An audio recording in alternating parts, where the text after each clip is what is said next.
Hi everybody, I'm BL Allison from Florida, and this is our second webinar in the series for Great Quest students. Leoni will be presenting this one, and it's going to be on the 7 ray energies and influences. She's got a long presentation today. It's about 90 minutes long, and she's got a lot of material to get through. So while she does like to take questions from you, if you can, you might want to hold your questions till the end. All right. There were some students who did send in questions beforehand, and thank you very much. We always appreciate that. And Leoni will get to that when she has an opportunity. Sorry about that. Okay. We have you all muted right now, and that's for our self-preservation. There can be all kinds of background noise going on, and so we keep everybody self-muted. But when we do have a question and when we do call on you, we will unmute you. And at that point, as soon as you finish speaking, if you will please put yourself on self-mute. Okay? You do that by touching either the little green microphone over here or the little green microphone over here. Touching it once will mute. Touching it again will unmute you. You, of course, cannot do that when we have self-muted or when we've muted you. You should be able to tell the difference. When we've done it, it should be a red line. Usually if you self-mute, it'll be a green line. At least it is a green line for us. So we can tell whether we've done it or you've done it. Okay. If you do experience problems with echoes, especially right after you've talked, the first thing you should do is, if you can, mute yourself and see if that helps the problem. If it doesn't, or if you're experiencing them while you've been on mute all along, then please use the chat box to alert the staff that you've got a problem. If you do have questions, of course, you can type them in the chat box, or you can use your hand. See, you should have a little hand like this on the side of your dashboard. This has a green arrow. It means your hand is down and you have the opportunity to raise it. That's why the arrow is pointed up. If you've done that and your hand is there, and it may take us a little while to get to you and call on you, you can tell that your hand is up because this will change to a red arrow and it will point down, meaning that you have the option to put your hand down. Okay? And then you can always send us questions through the chat box. Leoni does have a strict timeline that she's going to try and keep to, but I might be able to help you, or as a minimum I can let you know that we've got the question and that we're going to hold it until she's gotten to the questions. I may be able to answer your question for you so that we can move on. Or, as I said, this is a place where you can let us know if you're experiencing any problems we might be able to help you with. Because usually if you're experiencing it, you're not the only one. Same thing with questions. If you have a question in your mind, many of the other students might too. And that's why we encourage you to have questions. Okay, so I'm going to turn this over to Leoni. BL, can you just explain to the students of what's happening, that Astrid is going to be actually manipulating the screen? Sure. Astrid, and we're in the middle of switching over right now. Astrid, you should be able to pick it up. Astrid, one of your fellow students, is helping us with the presentation here. She's actually going to be the one flipping the slides as Leoni talks. Otherwise, we end up getting too much interference with Leoni's presentation. So what we're going to end up having is a slight delay. Astrid, you should have control, but we don't see your screen.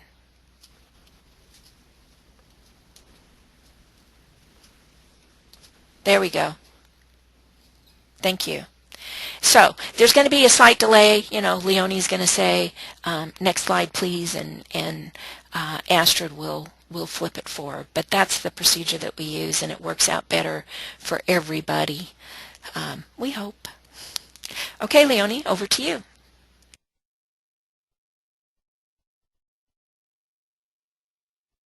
We can't hear you. Good morning, everyone from Australia. Is that coming through? Yes, thank you. Yes. And it's so nice to be with you, and I see the names up, and for many of you I've had direct communication with you at some stage of you coming on board with Moira Federation. So it's with a lot of pleasure that Biel and I are presenting these webinars for you, and today is the first of the 7 ray energies and influences, module 1 of 3. And please note that these will be available for viewing for all Moira Federation personnel and also for the public. Next slide, thank you, Astrid. And so I just want you now to start tuning in to the just the universe and start feeling energies. Let's think energies. Astrid, are you hearing me? Can I have the next slide, please? And so start thinking of the different energies that pour into the universe, and we're having a little hitch here. But still, just think about that. Perhaps close your eyes until we get the screen up. And just think about the birth of the universe, the Big Bang experience that scientists talk about. And just think of that bang, that burst of light that the scientists talk about, and the esoteric scientists talk about, as being the moment when Para Brahman manifests through the universe, in our language, takes a new incarnation through matter, and we understand that that gives rise to the birth of a universe.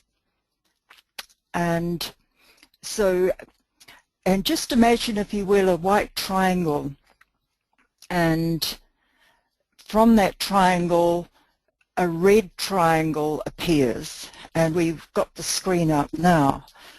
And so, and that is symbolic of the first ray, the first logos, manifesting itself. And then comes the second logos, the second ray starts to manifest. Then the third aspect, the third ray, and these are the 3 basic fundamental energies of the universe. First ray, will and power. Second ray, love and wisdom. Third ray, intelligent activity. The 3 major aspects. And from those 3 major rays, we get 4 subsidiary rays of attribute, rays 4, 5, 6, and 7. And that is what you can see on the screen at this moment. Just remember, you can answer at this early stage. If you want to ask a question at any time, you can do so. So that is just, this diagram is just symbolic of that very early event happening at the dawn of the birth of a new universe. Next slide, thanks Astrid.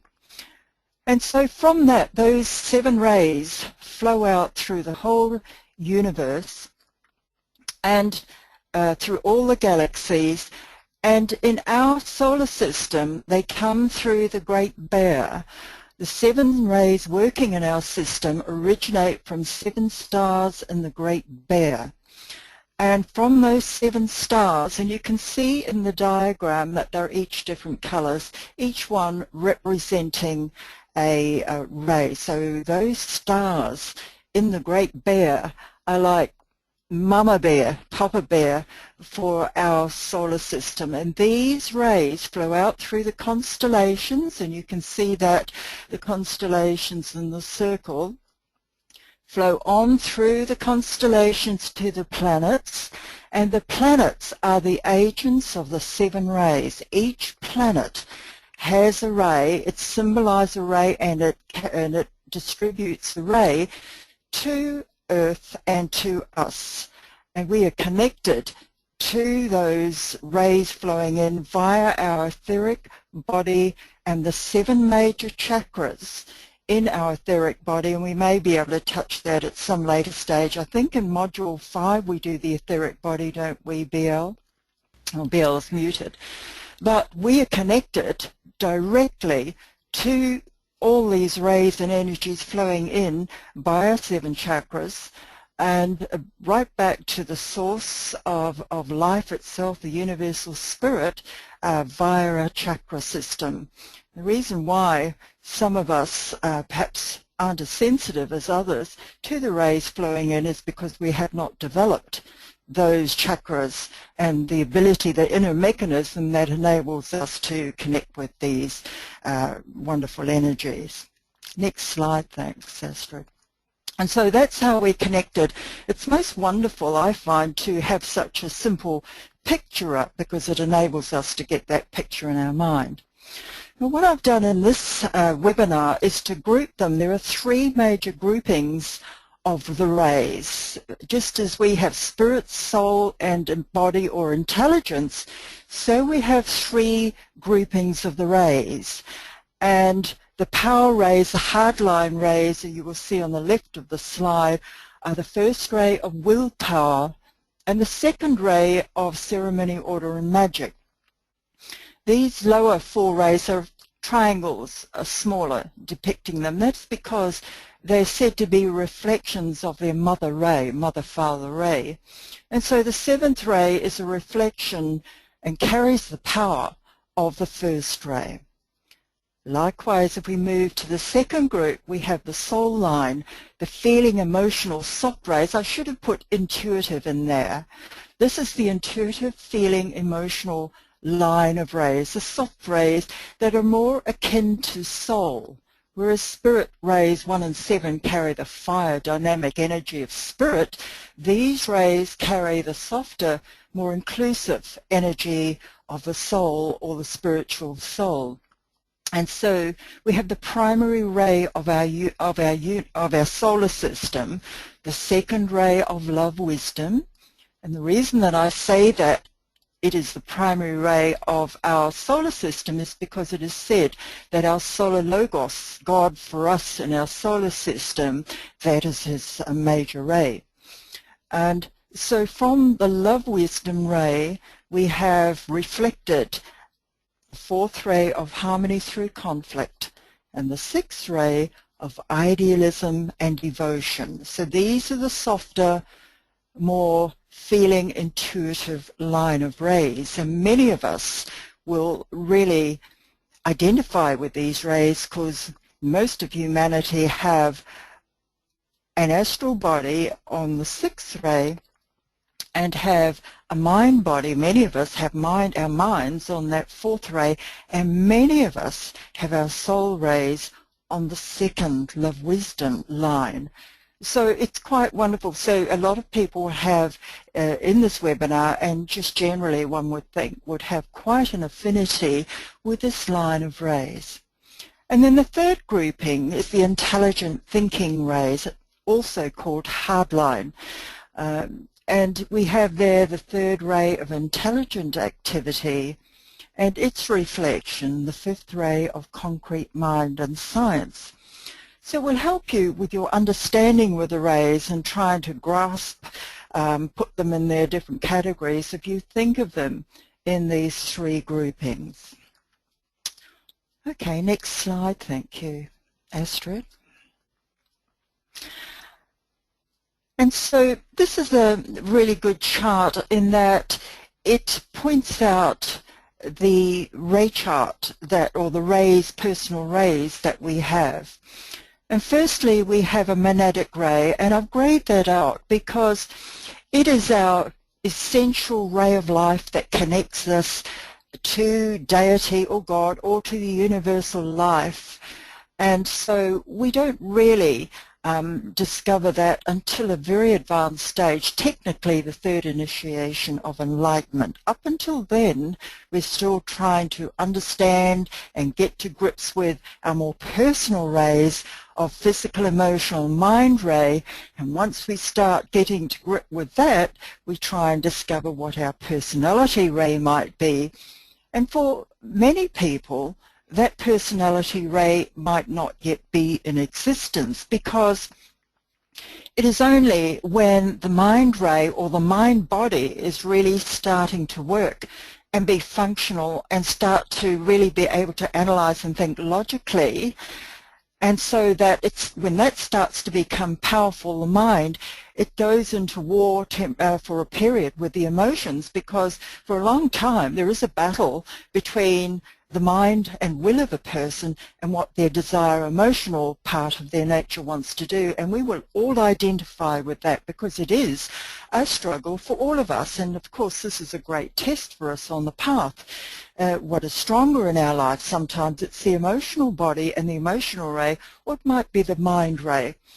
And it's only when the mind ray starts becoming stronger and starts cracking the emotions into line, or even if the emotions are playing up, the mind says, no, I have to do this, and it manages to drag the emotions and the physical along with it to do what it wants to do.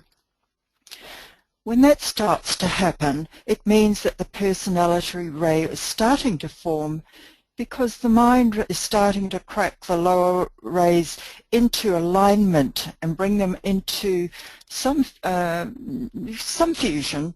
And from that fusion that occurs, or the amalgamating of these three lower rays, from that arises the personality ray. And when that is apparent in a person, you have a very strong dominant personality, a person who can dominate the environment. Now, it is quite likely that there may be attendees at this webinar who may not yet have a fully developed personality ray, because in my experience it only develops at a very advanced stage, and when it is developed, then you have a very strong personality, but you have to have the intelligence developed first, the mind ray, before, and working and starting to be controlling in the life before that personality ray starts really developing and showing itself.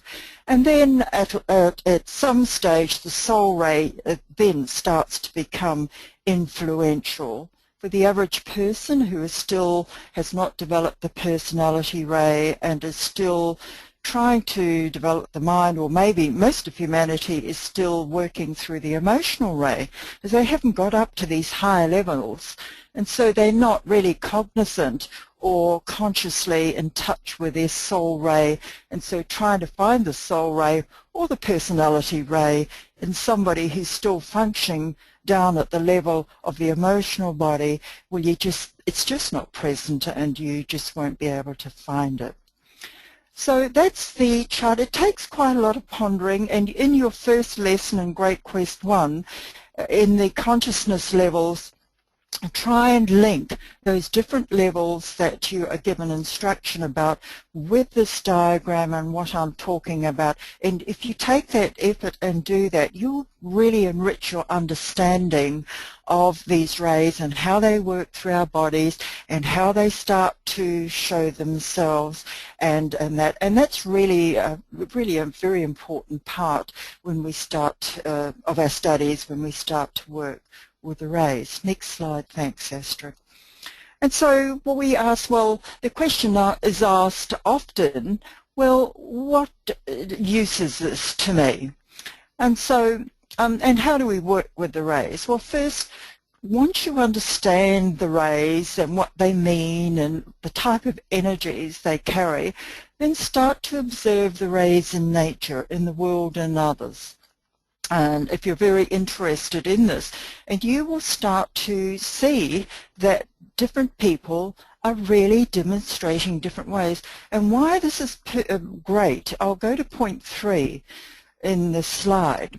The great benefit of analysing your personal rays is that it trains the mind to detach from its automatic identification with personality, habits and expressions, and so that we become an observer. And the more we do this, the more we start disidentifying from the automatic attachment to our emotions, our desires, from our thought life, and we become the observer. And we start to, when we start to get that into that stage, we can start to tell our senses and our lower bodies what to do rather than them dictate to us what they want us to do. So for example, if you see a juicy steak, if you're into that, or an ice cream or chocolate, the desire nature says, I want this, and we follow it and pursue it. Well, that says the desire nature is controlling us at that moment. If we resist it, like me, my one real addiction is a chocolate addiction. And I've really had more of a problem with that than anything. I used to drink and smoke a little bit earlier in my life, but it was really easy to leave that behind. But I still have my chocolate addiction today, and always trying to work with that. So that's my part of my desire nature that's really testing me. So this is a real great benefit of analysing the rays. And of course, you're going to be observing, seeing me on this through the webcam as you do this. And so I'll just let you know what my rays, my hypothetical analysis of myself at this time, what my rays are, so that you can observe me and see if you can see these different rays playing out, because they come out, the different rays come out depending upon what the occasion is, and depending upon which body you're really trying to work through. At the moment, I'm really trying to work from my soul body, which is ray 2, my personality ray, which is ray 1, and my mind ray, which is ray 4. So, and you will see a lot of 4 in me. And watch for this action of head going like this, which is a ray 4 action. Ray 1 action is more direct, going straight forward. And so just watch for those rays as they play out with me. My emotional ray, hypothetically 6, hopefully moving towards a 2, because 6 is more passionate and wild, and it's the major emotional ray in the world. We can see it, and when you study the rays you will understand why I say it's so easy to see. And my physical ray is ray 7. That's my hypothesis at the moment. And the point 2 is very important too, because in that yellow strip that I have there, you will see that there are specific rays that play primarily through different bodies. Unless you are a disciple, these are the rays that the Tibetan master has said will play through these different levels. So on the physical etheric ray, we have primarily rays 3 or 7. Emotional ray, primarily 2 or 6. Mind ray, primarily 1, 4 or 5. Personality ray can be any of the 7 rays, and so can the soul ray. The big difference between personality and soul ray, my understanding is that they are always on different rays, and this creates the difference in energy and vibration between the soul and personality, because once we graduate past the level where the mind is trying to dominate the emotional body, it goes up to the higher level, and then we have the soul ray and our soul itself trying to control the personality, the lower self. And so this is an important summary of the task, why we study the rays, and also which rays to look for at which level of our nature, the bodies, which of the 5 bodies that we're working with at this level. And I say body because even on the subtle level of the soul, it still has a body. Yes, that body on that stage of the soul at that higher level is very, very subtle, but still a body, and the rays play through that. Thank you, Astrid. We'll move to the end. So Now I've given you an introduction. We're going to now study the soft line rays of 2, 4 and 6, and I can see I'm on schedule, so that's really, really good. So the first one, as I'll just recap, the major ray is the second ray of love and wisdom, and the sub-rays 4 and 6, they are reflections of that mother-father second ray. Next slide, thank you, Astrid. And you can see the 2 is an indigo blue, or as close as I can get it, and so that is why I have highlighted that colour. And this is a soft line ray, the second ray of love and wisdom, and it's called the energy of attraction. So this is the energy that magnetizes and pulls in. Next slide, thanks, Astrid. And so when we have this second ray flowing through us, we become very, very magnetic. And here we have on the screen now just some symbols, and this is the way I'm going to do it. I have 2 slides for every ray. The first slide you will see symbols, and the second slide you will see different people, famous people that I've pulled out who really do demonstrate each ray. If you examine the screen, you will see that on the left I have 2A, love, and on the right I have 2B, wisdom. This is the ray of love wisdom, so there are 2 streams within it, and so you get 2 quite distinct types who are working with the second ray. Those who come more from the heart and who are really starting to demonstrate the love side of the ray, and those who use this ray more through the mind, and this is the wisdom side. On the love side, heart emphasis, and they are particularly drawn to healing, and they have a heart yearning when it's working at the soul level to save and redeem, as distinct from the wisdom side of the ray. They are drawn more to teaching or to trying to understand complex truths, and they have a love of pure truth, whereas the love side have a love of healing and trying to lift and save people. And so we have some beautiful symbols on the page. We look at the left-hand side and the love side. We have the Madonna and the child, very typical. We have roses, beautiful symbols of the second ray love side. The heart, of course, symbol itself in the colour pink. We also have a chalice, which is the cup. It's symbolic of the cup, triangle of the heart, the open heart, which opens itself up for the energy to pour in and pour out into the world. And you will all know that we're still in the cycle of Aquarius, and the chalice is really quite related to Aquarius, the water bearer that sign is.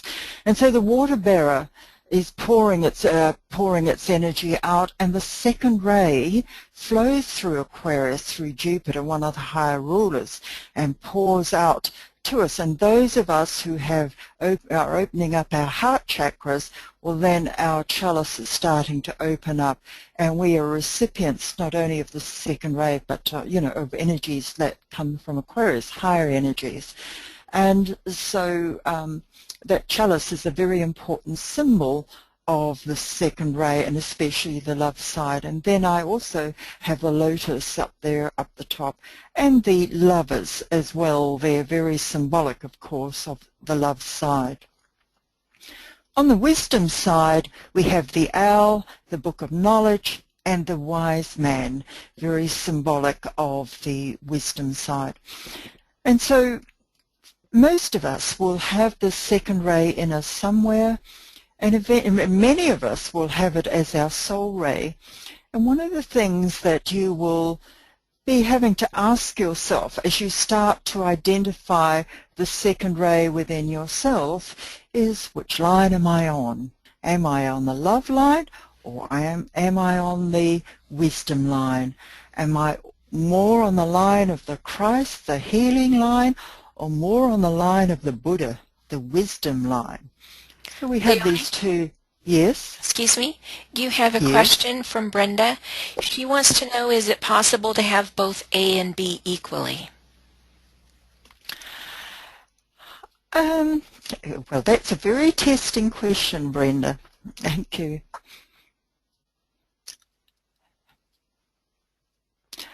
My sense is, because, and also the Tibetan makes quite a distinction in them, that we favour one or the other. However, I would think that once we start really getting in and really start working from our soul, those differences would just merge out. And so I would say that at the more advanced level, that is quite likely, Brenda, quite likely to happen. So it's, but I would just, that is my immediate sense of that. It's not something I've thought about actually, so it's a very, very good question. At the bottom of the screen we have the dove, which is a symbol, and I think that's probably a good symbol for both streams of this healing ray. The next slide, thank you. So there are the symbols, and of course you will have these webinars and you can go back to that now, because they also send out the slides if you want to have a look at them later. Now what I've assembled on the page are some people who seem to really be strongly demonstrative of these different rays. And the distinct thing about Ray 2 people I have noticed, and feel quite envious of them since I am coming from the hardline first ray, is that they are so magnetic and so charming, and people just naturally like them. If you're like me and you have very strong Ray 1 in you somewhere, well, that sort of, people find that repulsive, that hard energy repulsive sometime. And so, but Ray 2 people just make friends easily. You think at school, at those popular girls, those popular guys, especially the girls, they were always the ones that just seemed to radiate an energy, and that's Ray 2. So if you just look at those faces there, and just that Ray 2 energy that just permeates from them all, just wonderful. Bill Clinton's a wonderful example of Ray 2. He just radiates it out. I think myself, he's a first ray soul with a second ray personality. It certainly helped him get through the very difficult stage of the Monica Lewinsky trials, and that he's so magnetic, and the public just sort of gravitated to him and forgave him easily, which is, hey, if you're Ray 2, that's one of the great gifts you are given, but of course it can be also a great challenge as we try and move past our those lower parts of ourselves. The Dalai Lama is, I put him on the that side there, but I'm possibly may have put him on the wrong side. I'm just not sure he's on there, but I put him over on the love side. He could belong on the other side. And I have Princess Di there, Marilyn Monroe, very magnetic. Britney Spears really just radiates that. Probably Ray 2 personalities or emotional bodies. And I have Dr. Catherine Hamlin down at the bottom. Australians will know her as being a doctor that working in I forget, Ethiopia, I think it is, the country there, and working there, wonderful Ray 2 doctor. On the right-hand side, we have Jung, Carl Jung, very much the wisdom line, Albert Schweitzer, and David Suzuki, the philosopher, very Ray 2 people. And if you want to, I know when in your literature and the course you have some video links, but if you want to research yourself, please do so by going and clicking and finding YouTube videos of these different people I put up, and you will see for yourself the energies that come through. Just remember, of course, that there are other rays that people have, and but I picked these because I thought that they were quite distinctive of that particular ray. So that's the second ray we've looked at. The love wisdom ray, these people are very magnetic, they're very inclusive, which is the nature of the second ray. They can be drawn to love, they can be drawn to the wisdom side, they can be drawn to the healing line, or really the educative side and the technical side. There may be a crossover of both as well. Leoni, we've got another question. Yes.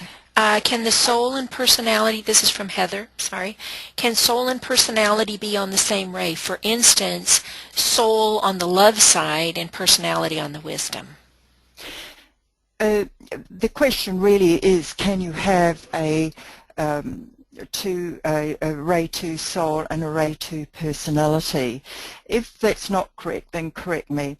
No, that my understanding and from my research is that doesn't happen. Now, the only definite and correct examples that we have of the rays is given to us by the Tibetan master, and he named the rays that some of his disciples had, and there were like 30, 40 odd, I think there was.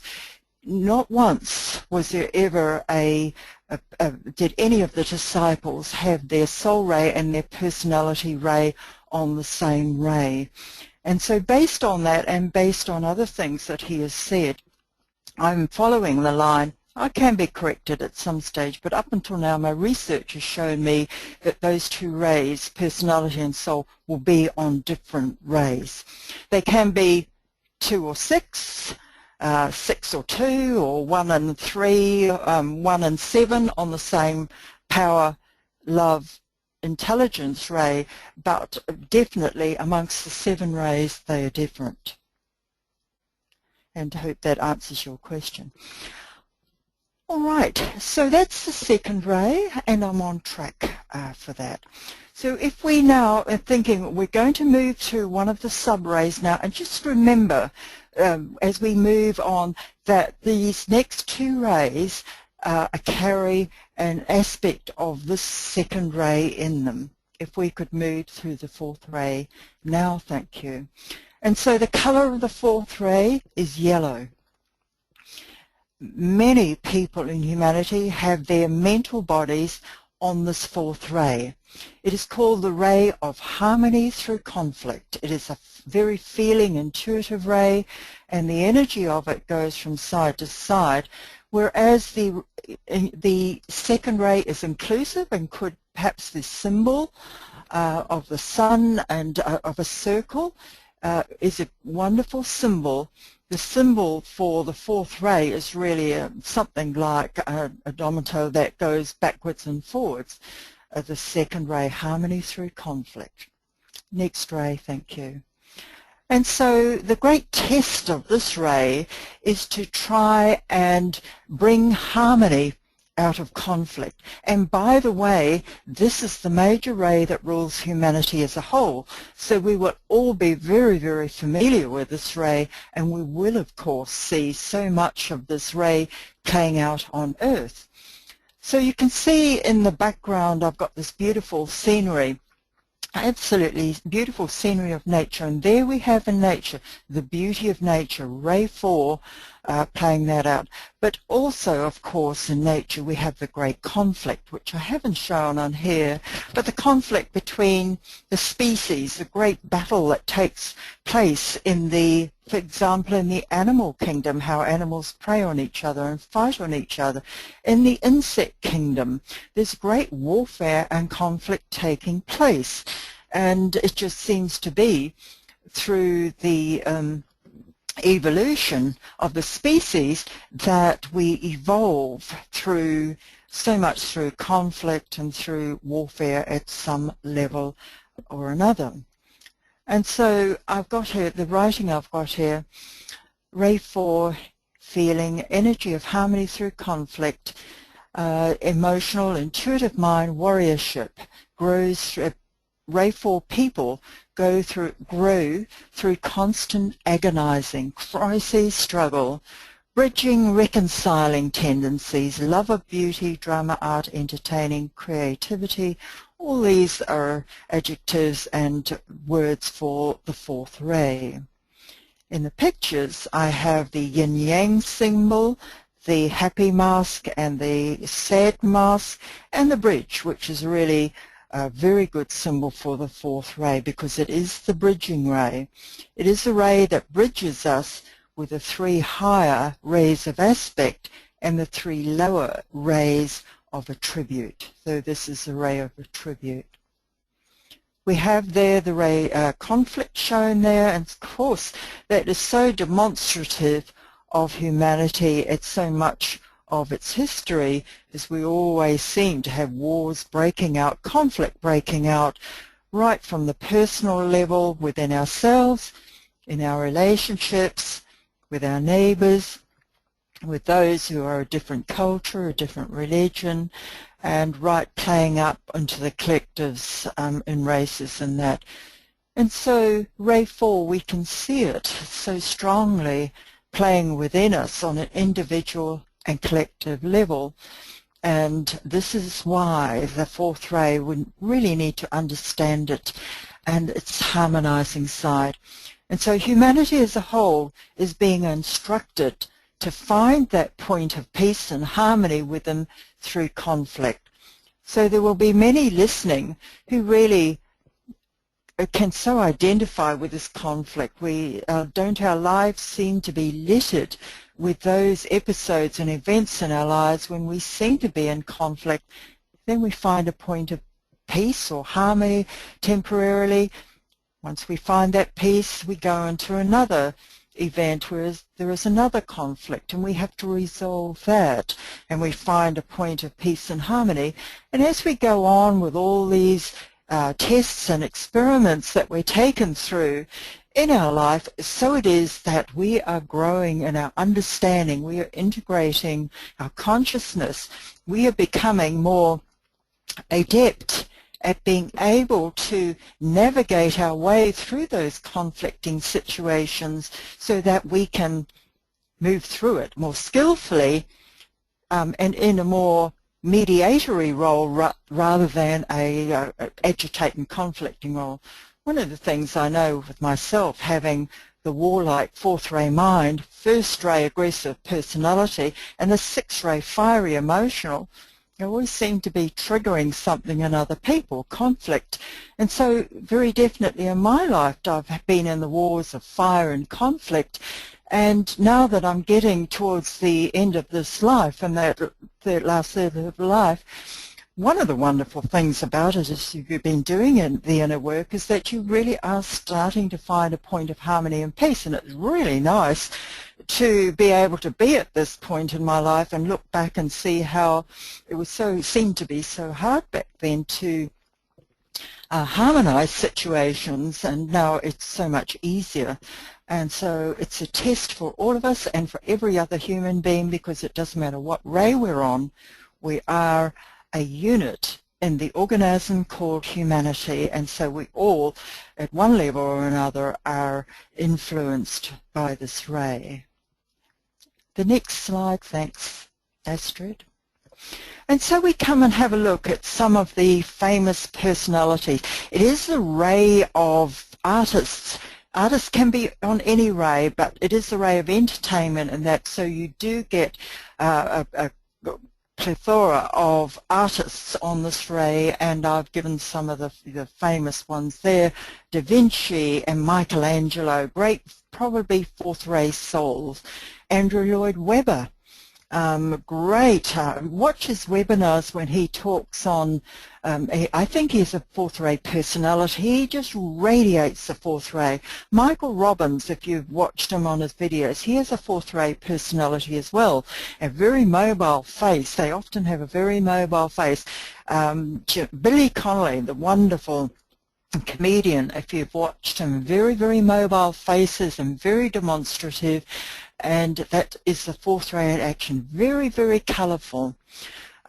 Many of you may have seen Sally Field when she accepted her nomination for winning the Oscar, and I Know You Like Me. I've watched that every now and then too. It's just such this fourth ray joy just bursting forth.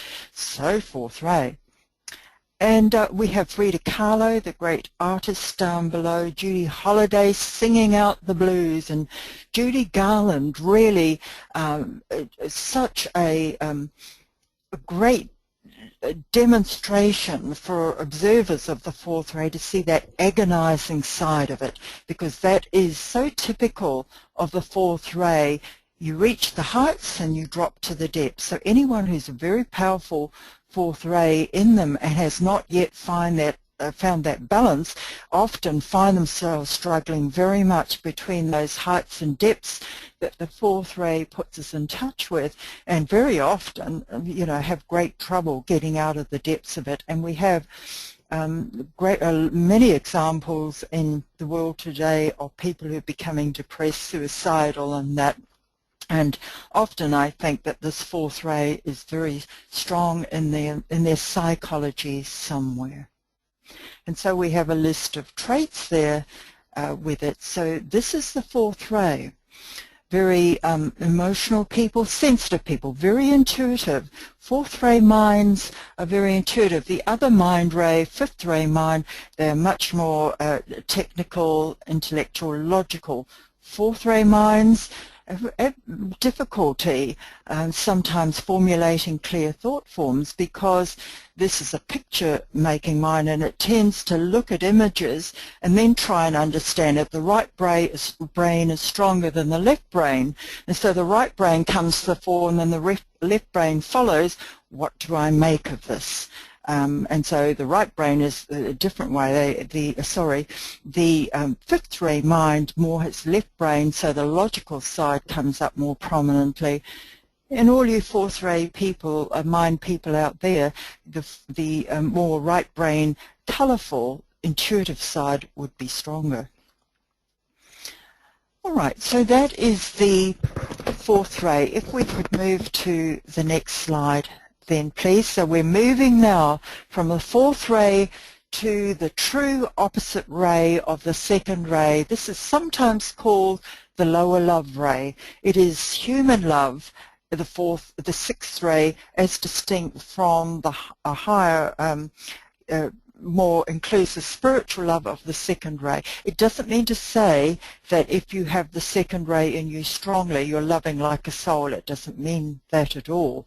But truly, when we're making a distinction between these two rays, this is sometimes, the sixth ray is sometimes called the ray of human love, more conditional than the more inclusive second ray.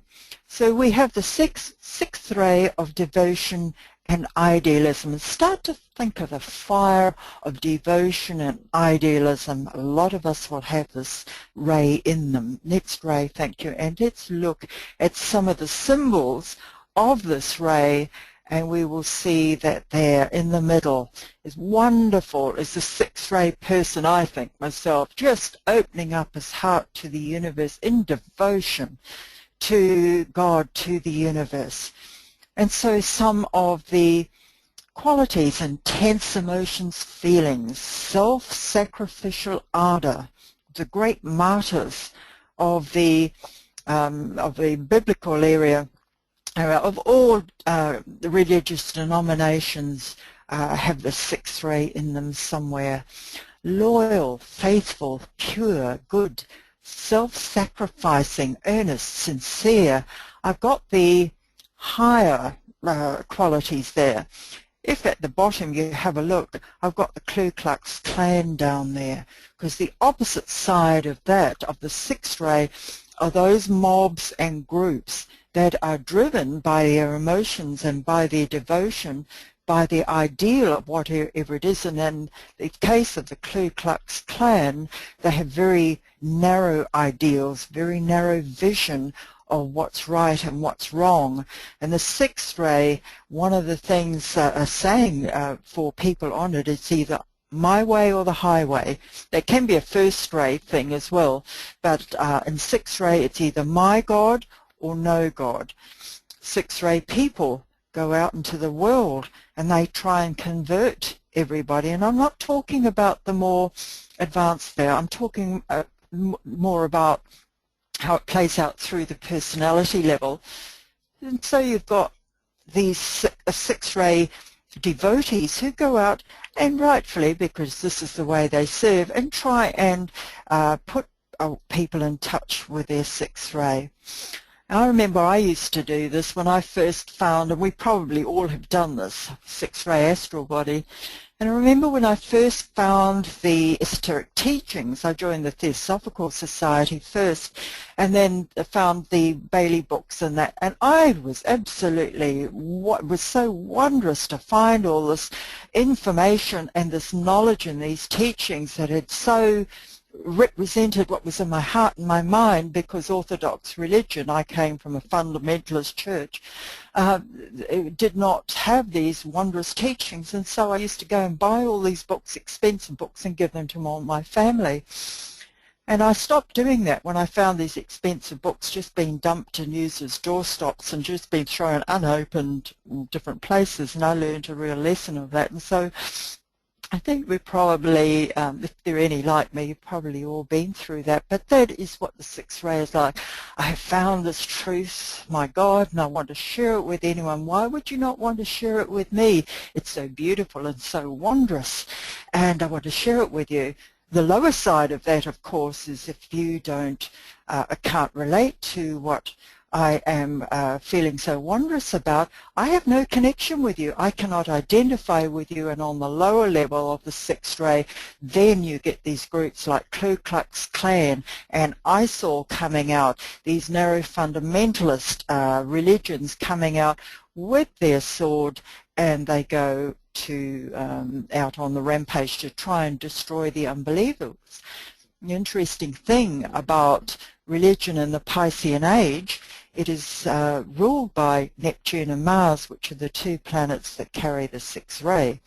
And so very often, under the banner of we love God and follow God, that's accompanied with the sword of Mars. And so we have the Crusades and all these other crusading religious groups who are really going out to destroy anyone who doesn't, that will not accept their very narrow version of their idealistic way of being. And so this is a sixth ray, and it's a wonderful ray if it's under control, because it really generates energy. It is the energy of desire. And so, and of course, energy cannot be destroyed, only transmuted. And so what we have to do with our desire nature with the sixth ray is to transmute it and redirect it. And this is the sixth ray. We have a wonderful symbol on the left of just slips my mind, of course we know it all well, in the American symbol. And we have bravery in the firefighter there, devotee, the dog, which is a sixth ray symbol. And I've got idealism over here following the yellow brick road in the Wizard of Oz, and the Crusaders and the Bleeding Heart. Next slide, thanks, Astra. And so we go to look at some of the personalities. Now just try and feel the energy that comes out in there. Billy Graham's, that photograph is just wonderful. You can just feel that sixth ray coming out, and his fervor. He's just a beautiful man to watch when he was preaching. I find him personally quite beautiful when he's out there and preaching. And the same as Martin Luther King, and you look at his eyes, he's not speaking there, but you can see the sixth ray energy coming through his eyes. Jesus, of course, the Tibetan said was very militant, and sixth ray, and of course the military side of the sixth ray is very strong. And that's why I chose that particular portrait of Jesus, because I thought amongst the many that there are, it has more of that sixth ray fervor, militant look about him. Joel Osteen, which is the fundamentalist teacher, who's of all of that I've seen, who's becoming quite inclusive. The great test for the sixth ray devotee is to become more inclusive. They're so one-eyed, they run down a tunnel as with one pointed view. Some of the describing traits for the sixth ray, I find Joel Osteen, I think he's quite quite inclusive, very inclusive in his thoughts, and I thought that he was a whole step above and a very good example of a minister who's very popular but has more inclusive beliefs than perhaps of Jerry Falwell, which I have at the bottom. No, Jimmy Swaggart, I think that is, but also the others like Jerry Falwell and some of the other fundamentalist religious teachers that are more narrow. And I include in that the Muslims and all faiths and different faiths that are more one-eyed. And of course we have Jane Fonda, a very sixth ray. When you watch her, a video of her, and she's starting to talk about her ideals, you start seeing this sixth ray electricity coming through her. They don't mess around. They're not soft like the second ray. They don't oscillate and try and meet you part way like the fourth ray do. The sixth ray are totally intense and focus on their truth, unless they're becoming more inclusive like the more advanced ones. Ian Paisley was quite instrumental in really a leader in the wars in Ireland and for so long, of course. Now, he was a very interesting person because he was quite divisive early in his journey, but towards the end and just before he died was really involved in reconciliation between North and South Ireland. So a very interesting character, and I think someone who really started to work through the lower aspects of the sixth ray and was really starting to touch on the second ray inclusive side that comes through the sixth ray towards the end of his life. So found him very, very interesting.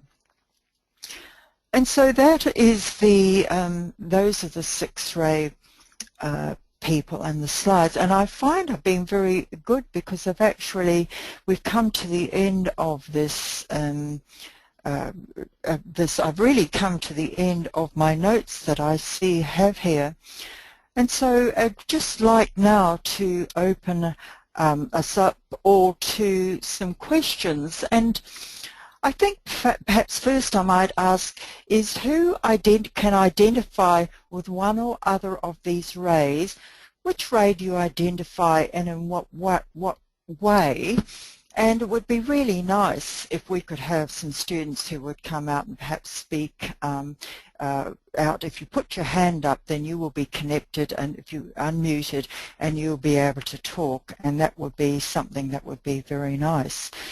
So is there anyone who would like to do that? And perhaps Biella, to start with, would you like to come out and share a little bit about 246, any of those that you identify with and would like to talk about, just to get the ball rolling? Okay. I hypothesize that my soul ray is ray 2 and that my personality ray is ray 6.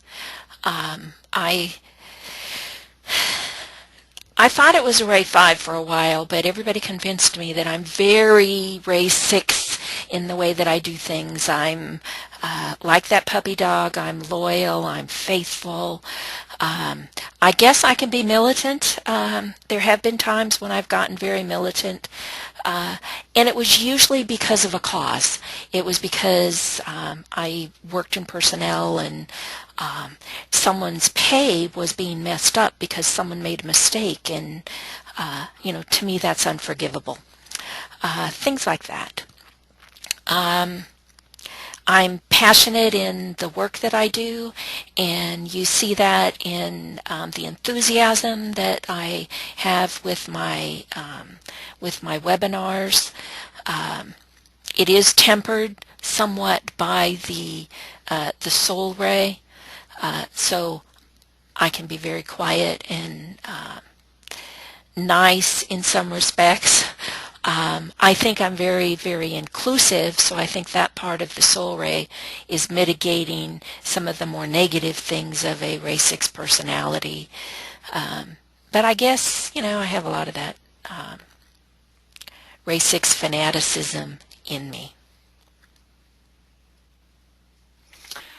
Thank you for that, BL. And we have perhaps at this stage I might, I'm going to really ask some of you to put your hands up, but in the meantime I'll answer Andrea's question. Andrea sent me a really interesting question, and I'll address those now. So, there are 3 parts in it. Do the rays interact simultaneously and at equal strengths, or is there usually one particular ray from a particular body with a greater predominance? If so, why? And so they do interact simultaneously depending upon which bodies are developed.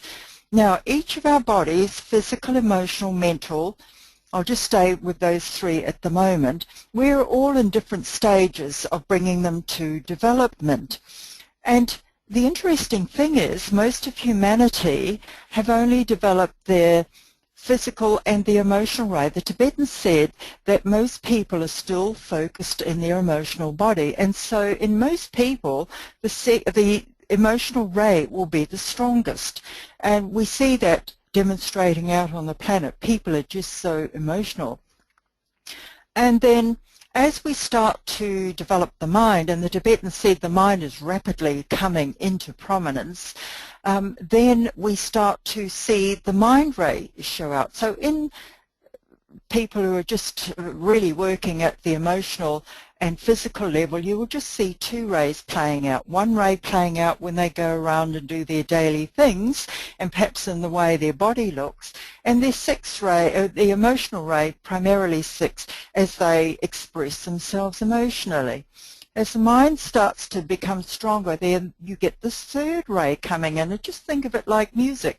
Instead of 2 notes, now we've got 3 notes playing out. Instead of 2 colors, there are now 3 colors. And so we start seeing these different rays come out. Now, until the personality is developed, you're not going to see that. It's just not in existence. And until the inner mechanism has been started to be built so that the soul can be contacted, you won't see a soul ray. But once the mind ray starts to come into power, that's on the mental plane. Mind unit is on the mental plane, well, so is the soul body up the higher mental plane. And so once the mind starts to become prominent, then you start perhaps to see the soul ray as people start aspiring for something higher and finer. And so from the 3 notes, from the Aryan type personality, mind, emotion, physical, you will start seeing a 4th note playing out, a 4th color, the personality. And as the personality gets stronger, the lower the lower 3 notes start to die down because of the dominant note of the personality. And so what you see in people, for example, dictators like Hitler or Mussolini or Stalin, you see a 1 note, primarily the 1st ray, because dictators are often on that ray, have that stronger, and that becomes the dominant note. And so the others, they might be have 4th ray mind and have a sense of humor sometimes and that, but those other notes are not so noticeable as the primary personality note.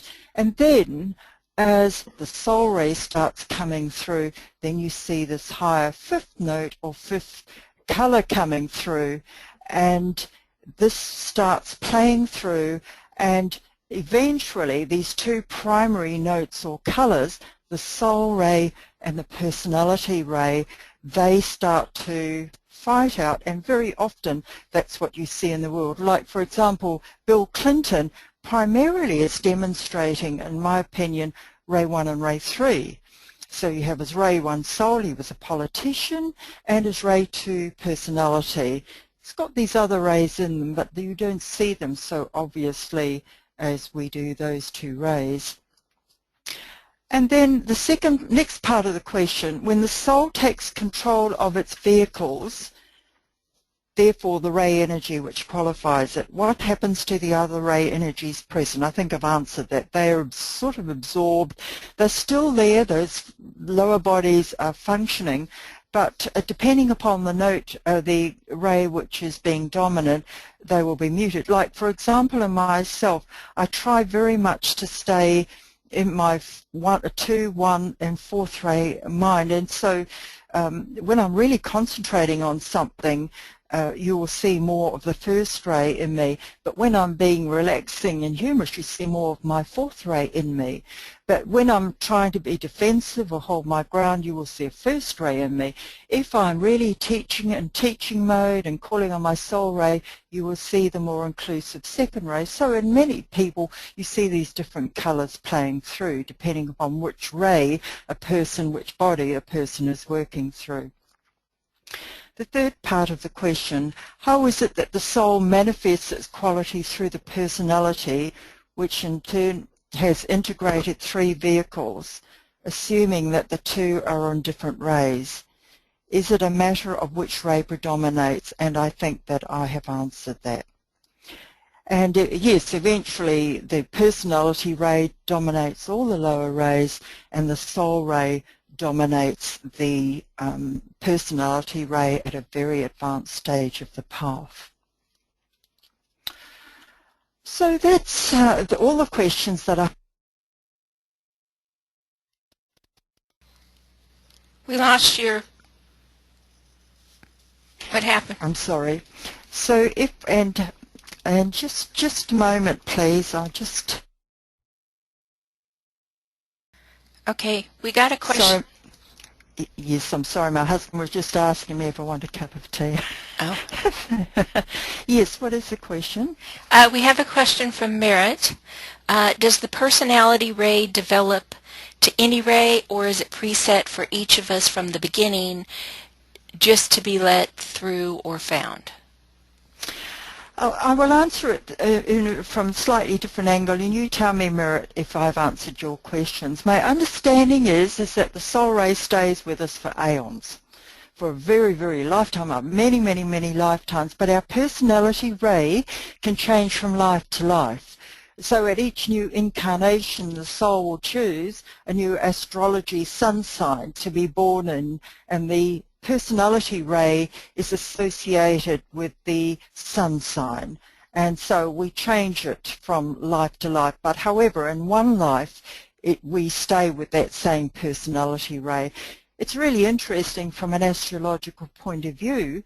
Sometimes people aren't really demonstrating their sun sign qualities, but more of their moon sign. They haven't developed their personality yet, and this is why they haven't developed their personality ray. And so I think I've answered your question. We have one personality ray per life. Soul might choose to have the same personality with different lives. I don't know. That is possible, but it certainly potentially can change from life to life. However, in one life, we stay with the same personality ray. And I hope I've answered your question. All right then. So, Biel, do we have any further questions? No, I don't see any. All right, so we've had here we go. A question. Yeah, several of them. Okay. From Andrea, can the personality be reflecting the rising sign? Yes, it does. Well, of course, the ascendant sign colours our physical body, and it represents how people see us. This is just traditional astrology.